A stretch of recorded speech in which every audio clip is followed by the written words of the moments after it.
Open Gates is a charity dedicated to supporting the most vulnerable in Glasgow. At Open Gates, we believe in providing more than just a helping hand.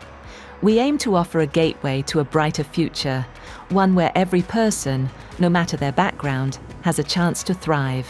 Open Gates is a charity that primarily supports offenders, but is equally committed to welcoming individuals facing mental health challenges and school pupils with behavioral difficulties.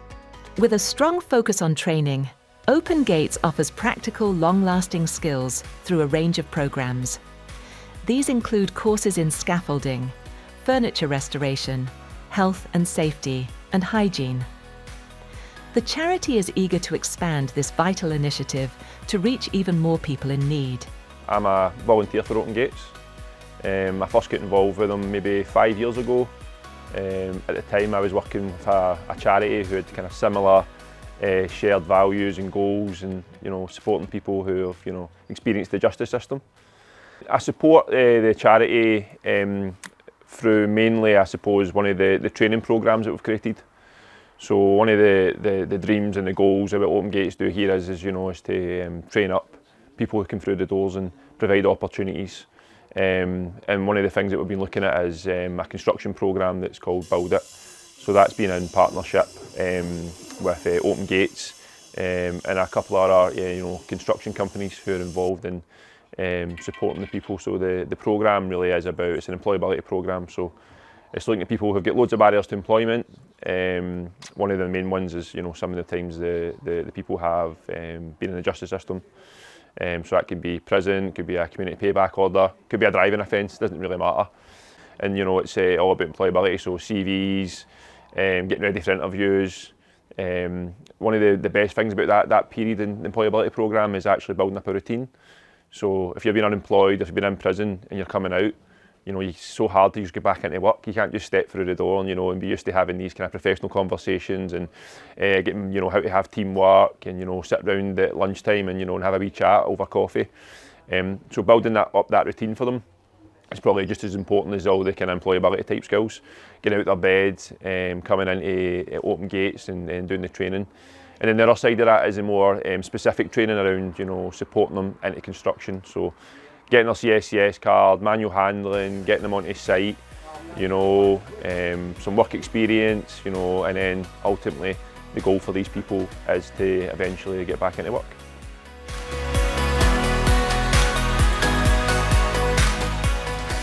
From a warm meal to a listening ear, Open Gates is here to ensure no one walks this journey alone.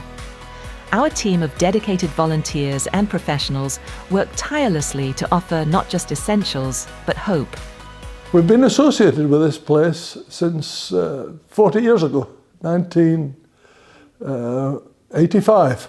And it was over the road at that time in Ellesmere Street, which was where there was a church there, and we had a prison fellowship office there, and it was a ministry centre, you would say. And Pat, that's really where we first met Pat and Barclay. And we all kind of we're like a movable feast, to be honest, and the way we were. So there was in-prison ministry, coming out of the jail, establishing men's breakfasts, or doing all these kind of things over the years. There's always been food involved, right enough. More recently, we teamed up once again with Pat, and Pat had taken on this building here, the Open Gates. So what's happened very simply here is that we call this the Glasgow Bridge, and it's basically a facility for folk who are coming out of institutions, whether it's a hospital, whether it's the jail, who can come and have a time of fellowship here. So that's the basis of what we do. And we just seek to help those who are coming out of institutions to a bridge back into society, or to link up with churches. And we have a network, obviously, that we're familiar with.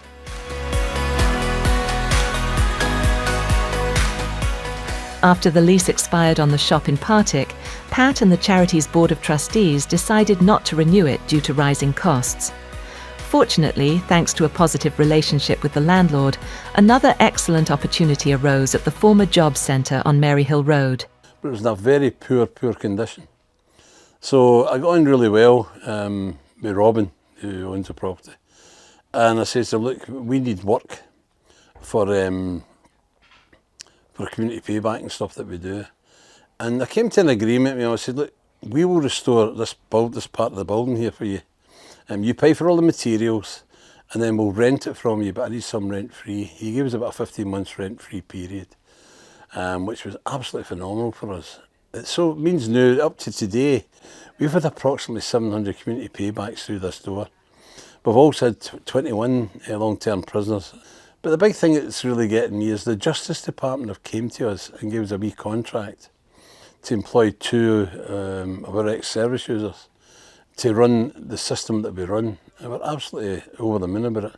We've got our hiccups and stuff like that, but we're working it out and still working with the Justice Department. And I think that's great, you know. Ex-offenders now working with the Justice Department to come out with a format to stop re-offending. That's been great for me, especially the girls in the community payback. That's excellent.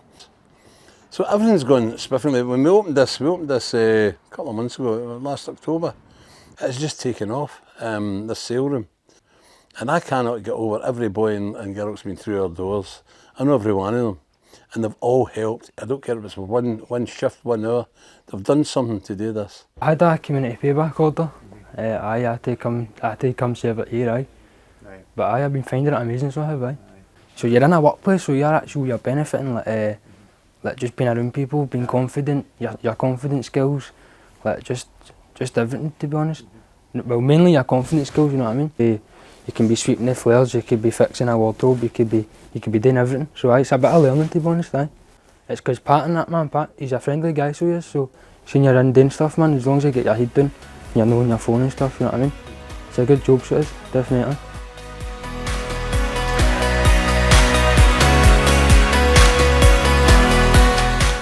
Since the COVID pandemic, Cafe Walt has remained closed. Reopening it is one of our ongoing priorities, and we're committed to bringing it back to serve the local community again very soon.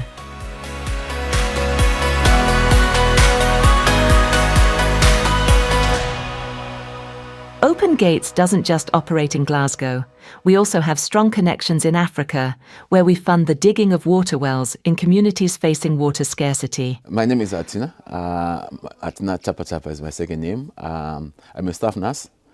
I'm originally from Zimbabwe, and I've been in the country for some years now. I met Pat, and through talking, I spoke to him about the situation in my home country, about the water. And I was surprised how he responded to it and offered to help with the supply of clean water. So from that conversation, so many wells have been done in Zimbabwe through Open Gate, which is something we really appreciate.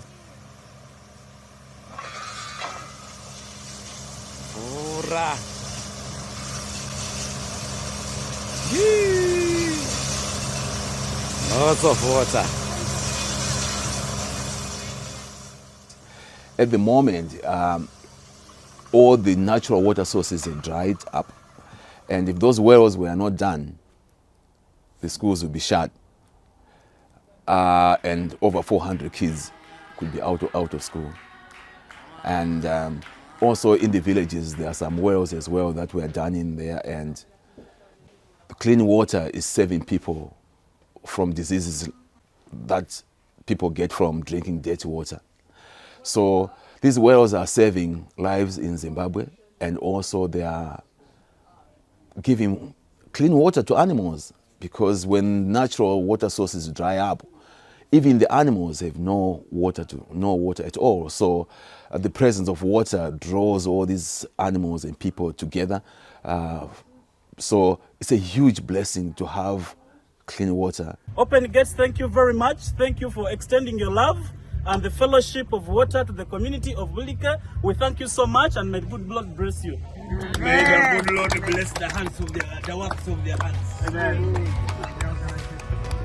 As we look to the future, Open Gates remains steadfast in its mission to uplift lives, restore dignity, and create lasting change. Whether it's through training and education, local outreach, or international support, our work is rooted in the belief that everyone deserves a second chance and the opportunity to thrive. With the continued support of our community, volunteers, and partners, Open Gates will keep opening doors, both near and far, for those who need it most.